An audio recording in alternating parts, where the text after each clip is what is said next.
दोस्तों आज हम डिफरेंसेस देखेंगे एक पुअर माइंडसेट और रिच माइंडसेट के बीच में। इसके लिए मैंने 3 बुक्स का सहारा लिया है, rich dad poor dad, 7 habits of highly effective people और द ई मिथ रिविजिटेड। दोस्तों सबसे पहला डिफरेंस एक पुअर माइंडसेट और एक रिच माइंडसेट वाले लोगों में ये है कि रिच माइंडसेट वाले लोग सबसे पहले अपने लिए एसेट्स बनाते हैं जो उनको हर महीने पैसे लाके दें और उसके बाद सारी कंफर्ट की चीजें खरीदते हैं। लेकिन गरीब माइंडसेट वाले लोग दिखावे के लिए, शो के लिए सारी यूजलेस चीजें खरीद लेते हैं और उसके बाद उनके पास पैसे ही नहीं बचते कहीं अच्छी जगह इन्वेस्ट करने के लिए और वो पूरी जिंदगी गरीब ही रह जाते हैं। इसका मैं एक रियल लाइफ एग्जाम्पल देना चाहता हूँ। कॉलेज टाइम में मैं एक कॉलोनी में रहता था जहाँ पर 6 या 7 घर थे। वो सारे के सारे बहुत ही अच्छे तरीके से डिजाइन करे गए थे, काफी खूबसूरत। उन सब घरों में से सिर्फ एक घर इनकम्प्लीट था और वो एक बिजनेसमैन का था। बाकी सारे घर डॉक्टर्स, इंजीनियर्स और प्रोफेसर के थे। जहाँ पे मैं रहता था वहाँ पे सिर्फ अंकल और आंटी थे और वो दोनों प्राइवेट यूनिवर्सिटी से रिटायर्ड थे एज अ प्रोफेसर और इसीलिए उन्हें कोई पेंशन भी नहीं मिलती थी। जब मैं पहली बार उनके घर गया था तो मुझे लगा था वो बहुत ज्यादा रिच हैं। उनकी कार से लेके इंटीरियर डिजाइनिंग, फर्नीचर, हर चीज परफेक्ट थी। मैं उनके फर्स्ट फ्लोर में एक रूम में रहता था। मैंने बहुत बार नोटिस किया कि अंकल और आंटी की बहस होती थी पैसों के रिगार्डिंग। कोई भी एक्सेस खर्चा उनके बीच में टेंशन क्रिएट कर देता था। एक बार मैं अंकल के साथ उनकी बालकनी में बैठा हुआ था तो मैंने उनसे कहा कि आपके साथ वाले पड़ोसी ने शायद अपना घर कंप्लीट नहीं किया। तो इस पर उन्होंने कहा, हाँ बहुत कंजूस है, कार भी नॉर्मल सी रखी है, एक ही फ्लोर बनाया है, इनकी वजह से हमारी कॉलोनी अच्छी भी नहीं लगती, पता नहीं पैसे खर्चते ही नहीं।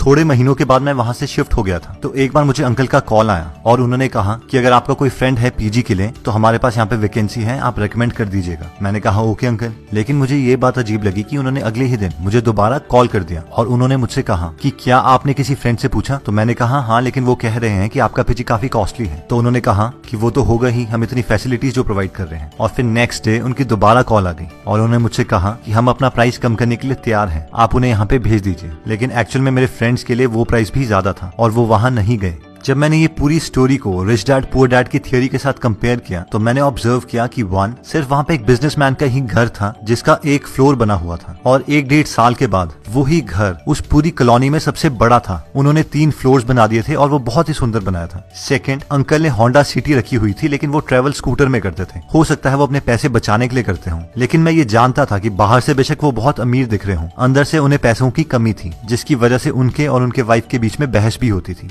और दोस्तों पुअर मेंटालिटी वाले लोग ऐसी ही गलतियां करते हैं। सैलरी 15,000 होगी लेकिन आईफोन 50,000 का ले लेंगे। जितनी रिक्वायरमेंट है उससे बहुत बड़ी गाड़ी लोन पे ले लेंगे। 10-10 हजार की जीन्स ले लेंगे, शूज ले लेंगे। लेकिन अमीर मेंटालिटी वाले लोग इस चीज को एक्चुअल में कैलकुलेट करते हैं कि कोई भी प्रोडक्ट उन्हें कितनी वैल्यू प्रोवाइड कर सकता है और तभी उसके लिए पे करते हैं। नेक्स्ट पॉइंट कहता है कि अमीर मेंटालिटी वाले लोग सबसे पहले खुद को पे करते हैं, उसके बाद किसी और को। आप में से बहुत सारे लोगों ने रिच डैड पुअर डैड पढ़ी होगी, लेकिन बहुत कम लोग रॉबर्ट और उनकी वाइफ किम कियोसाकी की एक्चुअल स्टोरी जानते हैं। इन दोनों की शादी से पहले रॉबर्ट बहुत ज्यादा उधार पर थे। ये दोनों चाहते थे कि अपनी लाइफ को इम्प्रूव करें, लेकिन इनकी मंथली सैलरी से ज्यादा इनकी मंथली लोन इंस्टॉलमेंट्स थी जो इन्हें देनी पड़ती थी। लेकिन रॉबर्ट को अपने रिच डैड के सारे प्रिंसिपल्स याद थे जिन्होंने कहा था कि अपने आप को सबसे पहले पे करो। इसीलिए रॉबर्ट कहते हैं कि हम अपनी सैलरी का 20% हमेशा सेव करते थे। फिर चाहे उधार वाले लोगों से जितना मर्जी प्रेशर क्यों ना आ रहा हो, उस प्रेशर को हम एज अ मोटिवेशन यूटिलाइज करते थे और एक्स्ट्रा काम करके इंस्टॉलमेंट्स के लिए पैसा इकट्ठा करते थे, क्योंकि ये जानते थे अगर ये पहले उधार देने लग जाएंगे और अपने लिए कुछ भी सेव नहीं करेंगे तो ये कभी भी अमीर नहीं बन पाएंगे। और बाद में इन्होंने अपने सेव करे हुए पैसों से ही बाकी इन्वेस्टमेंट्स करी और फाइनली मिलियनेयर बन गए।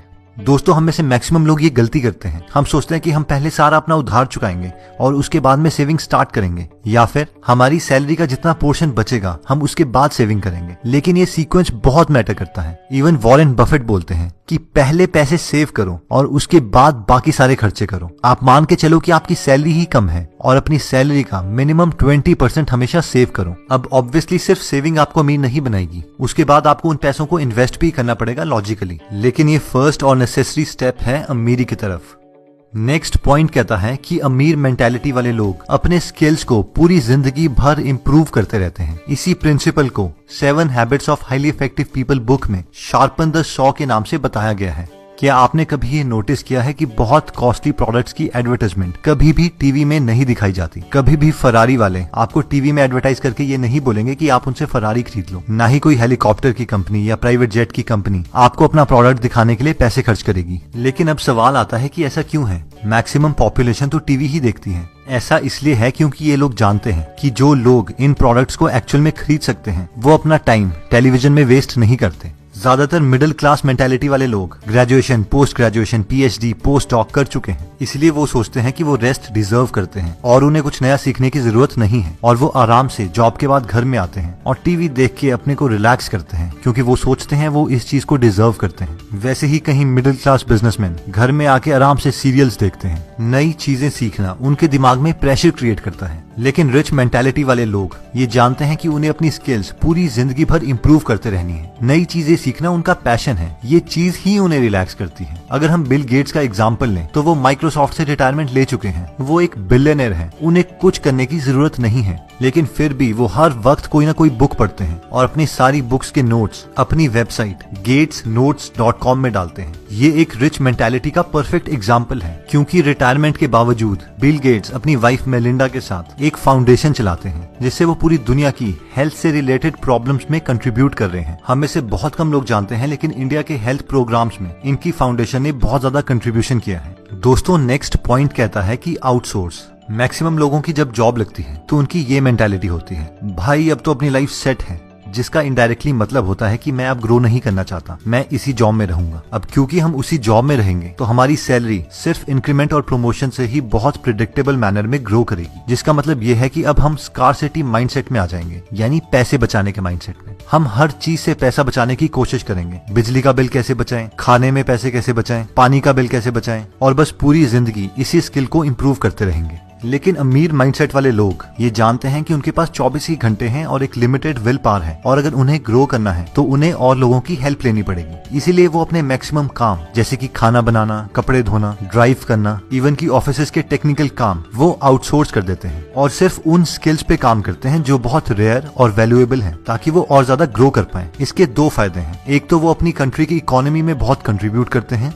दूसरा इस प्रोसेस में बहुत सारे लोगों को जॉब दे देते हैं। लेकिन एक पुअर मेंटालिटी वाले लोग इन लोगों को देख के बहुत चिढ़ते हैं कि यार ये तो बहुत स्टाइल मारते हैं, बिना नौकरों के तो ये काम नहीं करते। लेकिन रिच मेंटालिटी वाले लोगों के दिमाग में कुछ और ही चल रहा होता है। उनका मेन मकसद स्टाइल मारना नहीं, बल्कि अपने टाइम को बचाना होता है, जिसे गलत इंटरप्रेट किया जाता है। अब दोस्तों, इसका मतलब ये भी नहीं है कि आप सारे काम को आउटसोर्स कर दो और बाद में घर में बैठ के दोबारा से टीवी ही देखो। इसका मतलब सिर्फ ये है कि अगर आप ग्रो कर रहे हो और अगर आपको और लोगों की हेल्प चाहिए तो आप अपनी ग्रोथ को रोकोगे नहीं और हिचकिचाओगे नहीं, और इसीलिए कामों को आउटसोर्स कर दोगे। दोस्तों, नेक्स्ट पॉइंट कहता है कि think win win. Human psychology को समझने के लिए रिसर्चर्स ने एक एक्सपेरिमेंट किया। उन्होंने दो लोग जो एक दूसरे को नहीं जानते थे, उन्हें एक कमरे में बिठाया और टेबल पर $100 रख दिए। रिसर्चर्स ने उन लोगों को बताया कि आपको ये $100 आपस में बांटने हैं, लेकिन हमारी कुछ कंडीशंस हैं। कंडीशन नंबर 1, पहला आदमी ये डिसाइड करेगा कि वो दोनों $100 को कैसे कैसे बांटेंगे। कंडीशन नंबर 2, दूसरा आदमी ये डिसाइड करेगा कि पहले आदमी ने जितने डॉलर्स उन दोनों में बांटे हैं, क्या वो उसे मंजूर है या नहीं। अगर वो उसे मंजूर है तो दोनों को उतने उतने डॉलर्स मिल जाएंगे, लेकिन अगर उसे वो चीज मंजूर नहीं है तो किसी को कुछ नहीं मिलेगा। अब रिसर्चर्स ने एक पैटर्न देखा। अगर पहला आदमी $100 को $50 करके बांटता था तो दूसरा आदमी उसे एक्सेप्ट कर लेता था और दोनों को $50 मिल जाते थे। अगर वो 60-40 करके बांटता था तो भी दूसरा आदमी उसे एक्सेप्ट कर लेता था। लेकिन अगर पहला आदमी उसे 70-30 करके बांटता था तो दूसरा आदमी उसे रिजेक्ट कर देता था और दोनों को कुछ नहीं मिलता था। यानी ह्यूमन इमोशंस का टिपिंग पॉइंट 70-30 था। रिसर्चर्स ने ये एक्सपेरिमेंट बहुत लोगों में रिपीट किया, लेकिन ये नंबर 70-30 के आसपास ही आ रहा था। उसके बाद उन्हें लगा शायद $100 डेवलप्ड कंट्रीज के लिए कम है, इसलिए वो डेवलपिंग कंट्रीज गए और उन्हें भी सेम ही ऑफर दिया, लेकिन उसके बावजूद रिजल्ट्स सेम रहे। अगर आप दूसरे आदमी होते तो आपका भी यही डिसीजन होता कि पहले आदमी ने अपने को 70 क्यों दिए और मुझे सिर्फ $30, इसलिए मैं भी उसे 70 क्यों लेने दूं। और शायद आप इमोशनली ठीक भी होते, लेकिन अगर हम इसे लॉजिकली देखें तो आपको वैसे भी कुछ नहीं मिल रहा था। आपको सिर्फ हाँ बोलनी थी और आपको वो डॉलर्स मिल जाते। लेकिन मैक्सिमम लोग इस डील को ना ही बोलते हैं, और ये पुअर माइंडसेट वाले लोगों की साइकोलॉजी है, जहाँ पे जेलेसी, चिढ़, कॉम्पिटिशन जैसे इमोशंस हैं। लेकिन एक रिच माइंडसेट वाले लोग हमेशा अपना दिमाग यूज करके कोई ना कोई ऐसा मेथड निकाल देते हैं जिससे दोनों का फायदा हो सके। वो विन विन में बिलीव करते हैं। विन लूज या लूज लूज वाली डील्स वो नहीं करते। इवन विन विन सिचुएशन में अगर उन्हें कम परसेंटेज भी मिल रही हो, फिर भी वो उस डील को कर लेंगे, क्योंकि वो जानते हैं कि वो हजारों ऐसी अपॉर्चुनिटीज और क्रिएट कर देंगे और अपने लिए और बाकियों के लिए भी एक अच्छा प्रॉफिट कमा देंगे। तो दोस्तों, इस वीडियो में हमने 5 पॉइंट्स कवर करें। सबसे पहला था फर्स्ट एसेट्स देन कंफर्ट। सबसे पहले ऐसे सोर्सेज क्रिएट करें जिससे आपको पैसे आए और उसके बाद ही कंफर्टेबल और शो वाली चीजें खरीदें। सेकंड, पे योरसेल्फ फर्स्ट। सबसे पहले खुद को पे करें। हमेशा कोशिश कीजिए कि अपनी इनकम का एटलीस्ट 20% पहले सेव करें, चाहे आप पे जितना मर्जी प्रेशर आ रहा हो। ये मान के चलें कि आपकी सैलरी ही कम है और बाद में उस 20% का कुछ परसेंटेज इन्वेस्ट करना सीखें। थर्ड हमने किया था आउटसोर्स। अगर आप अपने को इम्प्रूव कर रहे हैं और आपको टाइम की जरूरत है तो आप अपने काम आउटसोर्स कर सकते हैं। इन चीजों में कंजूसी ना दिखाएं।